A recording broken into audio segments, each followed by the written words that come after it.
In this guide, I'm going to show you how to fix unable to connect to the server error here in Call of Duty Black Ops 1, PS4, and PS5.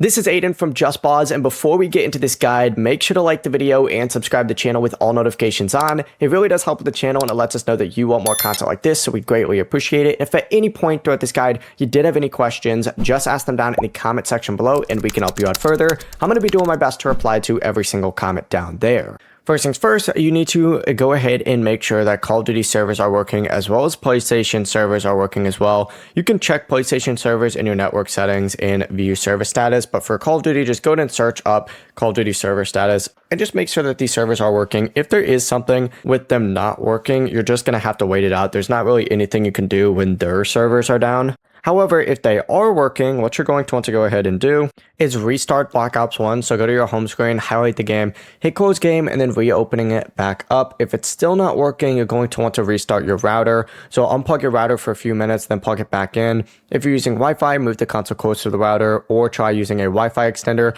For the most stable connection, go ahead and use an Ethernet cable as well. That'll always work in terms of making your internet better. You can also try playing a different game mode as well. If you're playing something that maybe doesn't have a lot of players currently playing it, that can also be the cause of this error, and you're going to want to wait for either more people to start playing it or just hop in a game mode that is a little bit more populated. Before you do leave, make sure to like the video and subscribe to the channel with all notifications on. It really does help with the channel, and it lets us know that you want more content like this. We'd greatly appreciate it. And if at any point throughout this guide you did have any questions, just ask them down in the comment section below and we can help you out further. I'm going to be doing my best to reply to every single comment down there. Peace.